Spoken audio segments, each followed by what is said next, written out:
us. Yay! Knowledge about the gods. Thanks so much. That's the power of a man. Yeah, guys. Tostada con el fried leeks.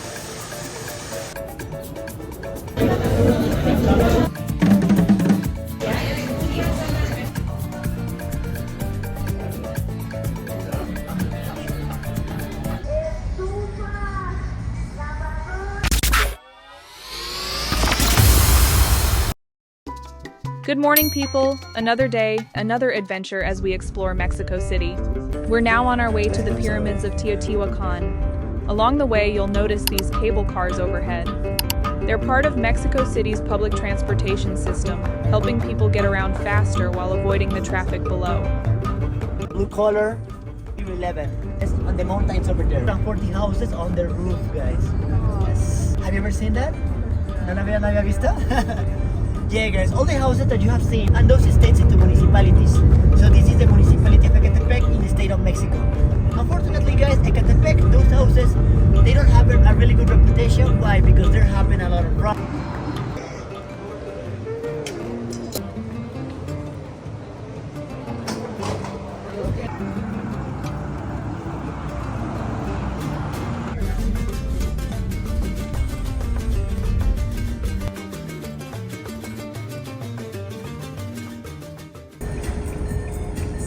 We have finally arrived at Teotihuacan, an ancient city built more than 2,000 years ago, and once home to over 100,000 people.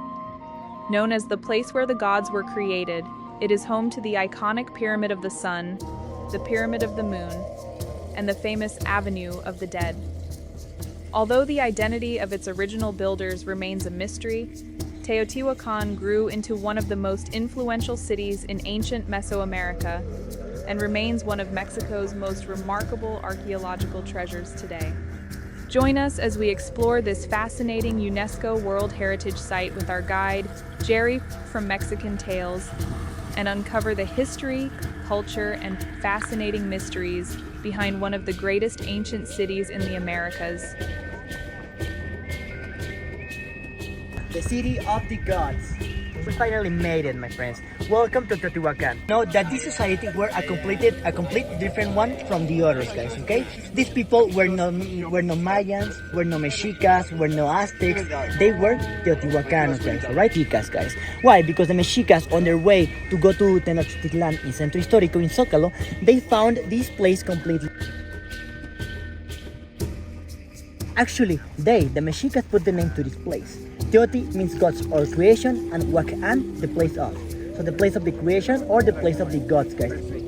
Yay! You hear that, guys? Yeah. Maybe once again, please. Yay!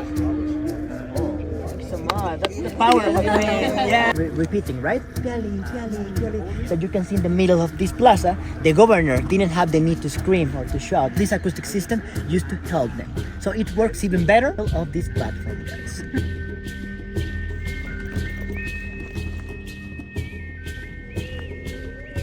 Friends, we go down.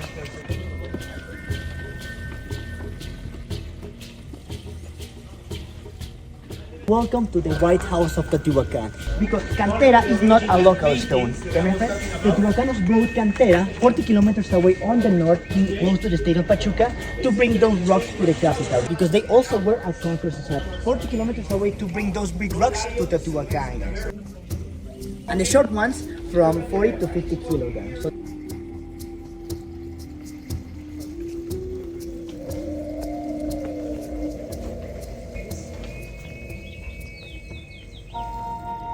okay guys, I don't want to screw you, but right now we're standing in a kind of cemetery, my friends. We are in the warrior's room. My friends, according to the last scans anthropologists made here on the governor's palace, they found a lot of skeletons buried here in the warrior's room. Hierarchies among the warriors, okay? Who were the Jaguar warriors. During those events, they were considered as cowards, and they were killed by breaking their vertebral column and tie them directly to their feet, guys. Has a meaning. Why? Because they also used to believe in reincarnation, guys. So that way, facing their feet, the Coyote warriors wouldn't be able to face Mother Earth, and they won't reborn again, guys. But guys, what women were buried here? Well, guess what? It was very common on that period that women died giving birth, guys. Okay? Because of the low technology they had in health. So every time women died like that, they were considered as warriors between life and death. And we know that they are jaguars because of the stripes they have along their body, guys. Can you see them? A tocado was a kind of crown made with feathers of quetzal, guys. And this was representation of power and hierarchy in Teotihuacan. That's why they have the tocado. Representing the roar of the jaguar, guys, okay? Are just representing the humanity of the jaguar warriors. They scratch the cochinilla with the hematite and they combine it with the nopal juice to get the red color, my friend. In case of the green color, guys, the Teotihuacanos mix the mineral. As you can see, the pigment is green, so they mix that mineral with the nopal juice.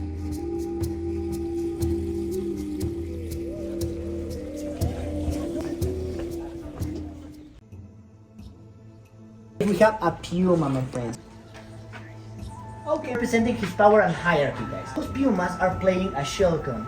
And those were used by the Teotihuacan's priests for rituals, guys. To ask for water to the gods. That's why we have the drops of the water below the shell cone. And those were mainly dedicated to the god Tlaloc, the face in the middle of the star. Yes. Can you see the big eyes and the big teeth? Yes. Okay, my friend, the god of the rains.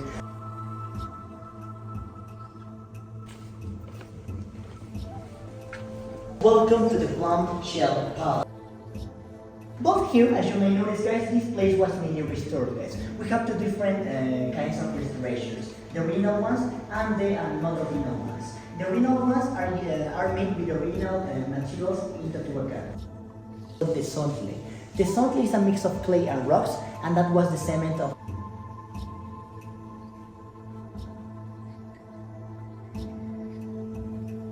After that, he's fertilizing the earth, and then all life. Corn was the base diet for a lot of cultures in Mesoamerica, my friends. The governor that lives here, that you see here, wanted to be known as a being elected by divinity. That some way this governor has connection with the gods. Why, guys? Because remember that the shells were used for rituals to make connection with the gods. So that's what they represent out of the room of the governor. So my friends, these people were a theocratic society, rules based on religious statements. So the closer you are to the gods, the more important you are. Okay? Registration number of UNESCO.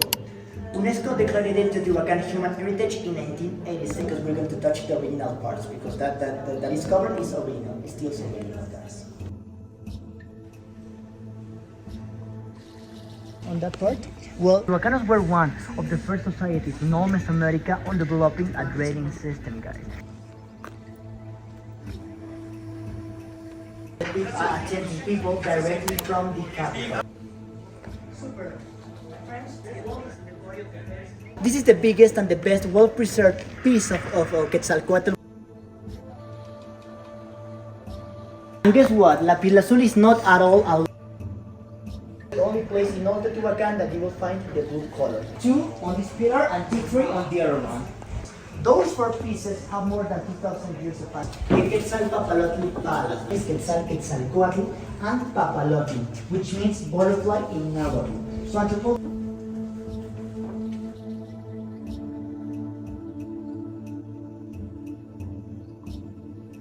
Papalotl, our Quetzal with his tocado, but in this case, this Quetzal has the body of the wings of a butterfly.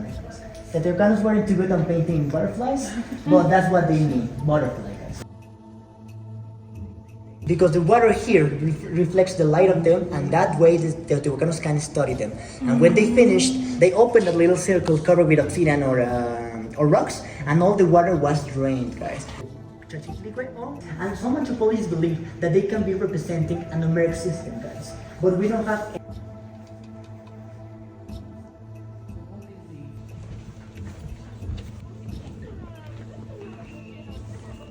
As we go downstairs, be very careful on the stairs. I recommend you to do it by side, like this.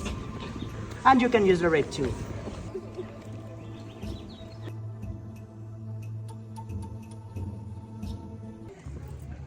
Yeah, I'll send it to you later.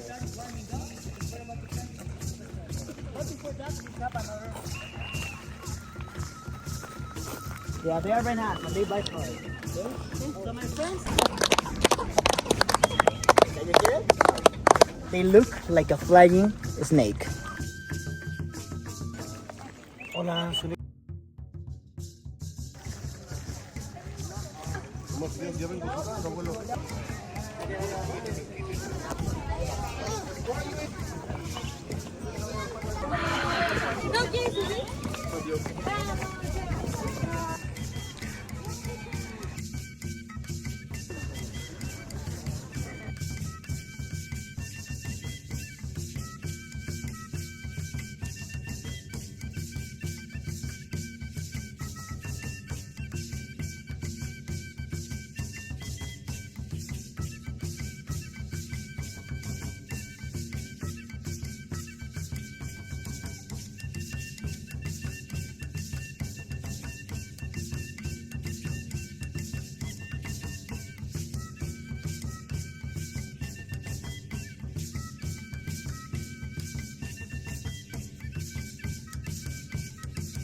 And the several color we have in Mexico. About this nice one, about this handmade. But try to guess which one is the real. Solstice to see the dry season or the rain season. So different cultures brought minerals, animals, or seeds to trade them for obsidian, guys.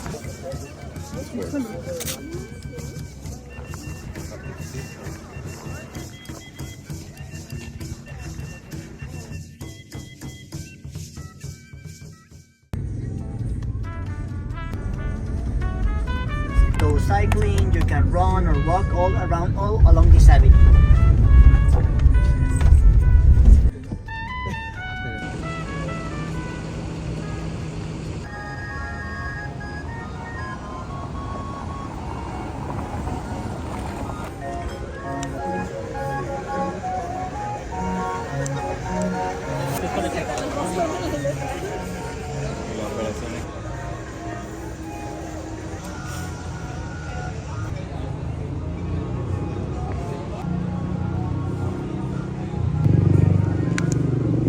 We stopped for lunch at Contramar, one of Mexico City's most iconic seafood restaurants.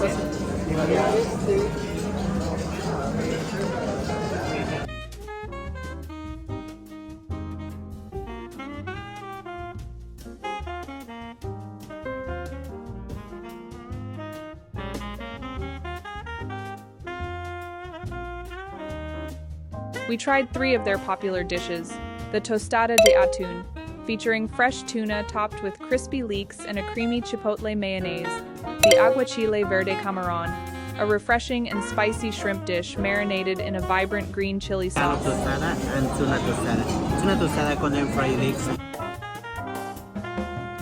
and the albóndigas de pescado, flavorful fish meatballs served in a rich and comforting broth. It was definitely a memorable dining experience and one of the highlights of our food journey in Mexico City.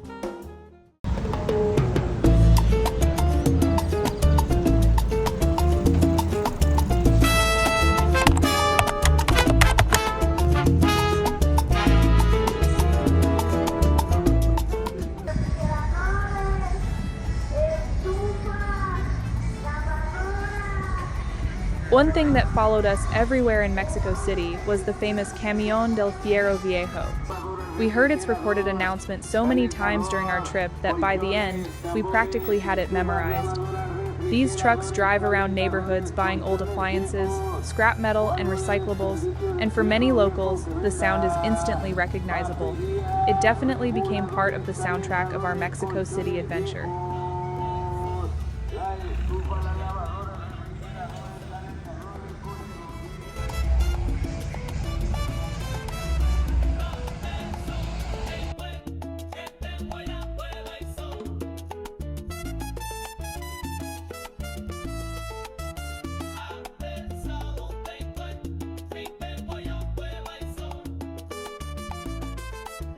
After exploring ancient pyramids and historic neighborhoods, we made our way to the National Museum of Anthropology. As we approached the National Museum of Anthropology, we were greeted by the sights and sounds of traditional Aztec dancers. Known as Danza Azteca or Mexica dance, these performances help preserve the cultural and spiritual traditions of Mexico's indigenous peoples. With colorful feathered headdresses, rhythmic drumming, and the scent of copal incense filling the air, it felt like a beautiful connection between Mexico's ancient past and its vibrant present. Vamos a realizar un pequeño trabajo de purificación a través del uso del comal The National Museum of Anthropology is considered one of the most important museums in Mexico and one of the finest anthropology museums in the world. Opened in 1964, the museum houses an incredible collection of artifacts from Mexico's ancient civilizations, including the Aztecs, Maya, Olmecs, Toltecs, and many others. One of its most famous treasures is the massive Aztec sunstone, often referred to as the Aztec calendar. As we walk through its exhibits, we traveled through thousands of years of history, learning about the cultures, beliefs, and achievements that shaped Mexico long before the arrival of the Spanish. Whether you're a history enthusiast or simply curious about the country's rich heritage, the National Museum of Anthropology is a must-visit destination in Mexico City.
One of the most fascinating traditions we witnessed was the Voladores de Papantla, or the Flyers of Papantla. This ancient ceremony dates back more than 1,000 years and was originally performed to ask the gods for rain and a bountiful harvest. As 4 performers descend from a tall pole while spinning through the air, a 5th remains at the top playing music.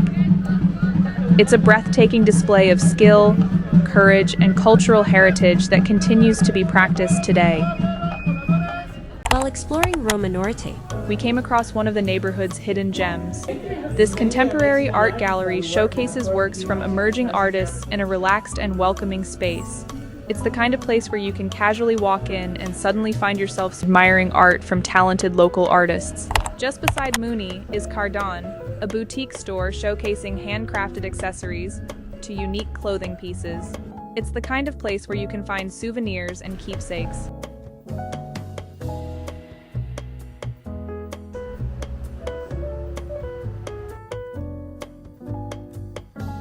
We loved how every store felt uniquely Mexican, making it a great place to discover local talent and take home something more meaningful than the usual souvenir.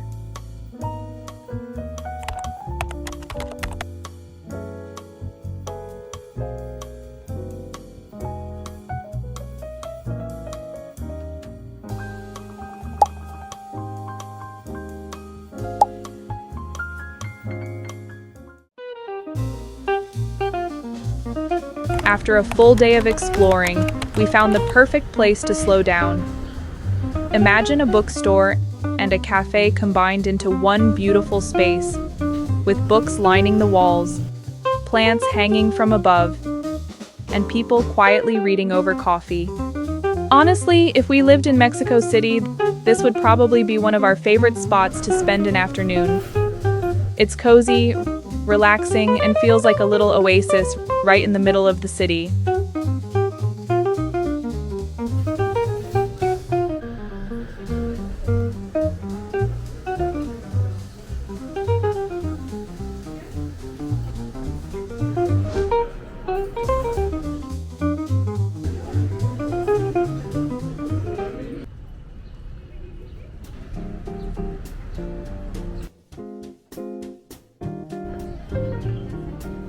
after a day filled with museums, historic sites, and great food, we slowed things down with a stroll through Parque Mexico.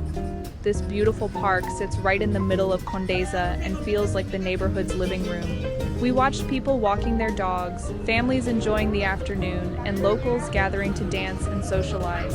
It's one of those places where you don't really need an itinerary. You just sit back, soak in the atmosphere, and enjoy the rhythm of everyday life in Mexico City.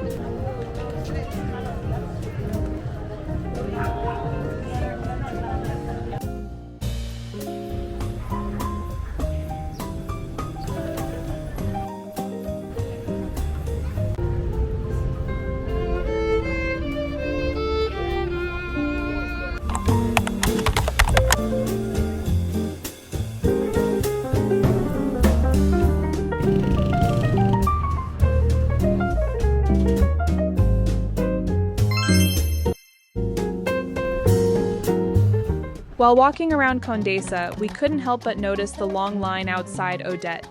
Whenever we see locals lining up for food, that's usually a sign we need to check it out. Famous for its pastries and baked goods, it has become one of the neighborhood's most popular spots. And after finally getting our hands on some of their treats, we could definitely see why people were willing to wait. No visit to Mexico City would be complete without a stop at Churreria El Moro, one of the city's most iconic dessert destinations.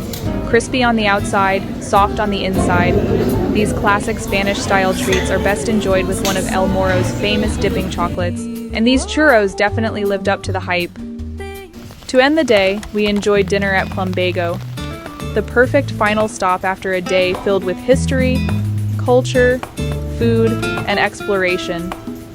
Mexico City continues to surprise us at every turn, and we can't wait to see what tomorrow has in store. See you all in the next adventure. Subscribe to Eatinerary Travels, and thank you again for watching.